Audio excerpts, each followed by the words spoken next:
এবার যে খবর দেখাবো আপনাদের, তৃণমূল নেতার মন্তব্যে রীতিমতো বিতর্ক। অশোকনগরের সভায় তৃণমূল নেতার মন্তব্য, সেই মন্তব্য রীতিমতো বিতর্ক। আর সেই ভিডিও পোস্ট করেছেন বিজেপি রাজ্য সভাপতি সুকান্ত মজুমদার। এক্স হ্যান্ডেলে ভিডিও পোস্ট করে রীতিমতো কটাক্ষ করেছেন তিনি। মহিলাদের সম্মানহানি বলে সরব বিজেপি রাজ্য সভাপতি সুকান্ত মজুমদার। কি বলেছিলেন শোনাবো।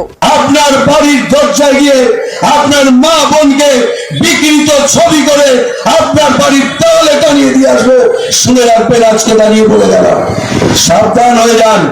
রাজপথে তৃণমূল কংগ্রেস ধৈর্য নিয়ে বসে আছে। আমরা যদি একটু পাড়ায় পাড়ায় সন্ধ্যে সকালবেলা একটু ফোঁস করি, পারবেন তো বাড়ি থেকে বেরাতে? কাউকে অসম্মান করা হয়নি দাবি করেছেন তৃণমূল নেতা অতীশ সরকার। তবে বিতর্কিত মন্তব্যের জন্য অতীশ সরকারকে সাসপেন্ড করেছে দল।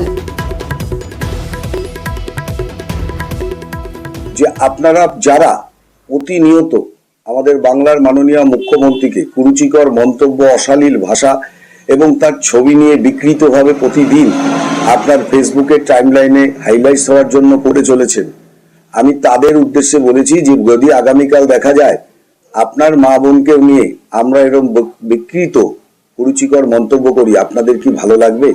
আমার বক্তব্যটা এই জায়গায় ছিল। আমি আমার বক্তব্যটা করতে গিয়ে সেখানে বলেছি যে আমি যদি ফোর্স করি তাহলে আপনাদের কি অবস্থা হবে একবার দেখেছেন। এখানে আবারও বলছি রিপিটলি, কাউকে অসম্মান করে আমি কোনো বক্তব্য দিইনি।